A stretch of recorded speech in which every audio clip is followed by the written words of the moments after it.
pengumpulan bahan keterangan atau full bucket dalam kerangka penyelidikan oleh Paminal atas dugaan terjadinya peristiwa tembak menembak atau penembakan anggota Polri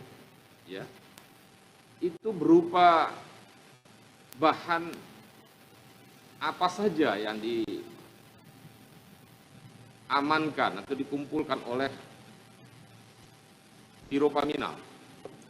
Pada saat itu kita hanya menerima limpahan, Yang Mulia, dari Biro Propos, saksi dan senjata.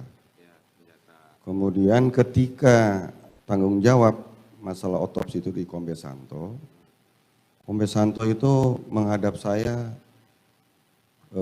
tanggal 9 pagi, menghadap saya menyerahkan baju dan celana, kemudian pecahan proyektil, sama swab jelaga kepada saya melalui Kombes Agus. Dibuatkan tanda terima juga oleh kita, dan kemudian kenapa gak langsung aja kan Bang, ada penyidik di sana, perintah Pak AFS. Oh yaudah, supaya dijadikan satu di Biro Paminal.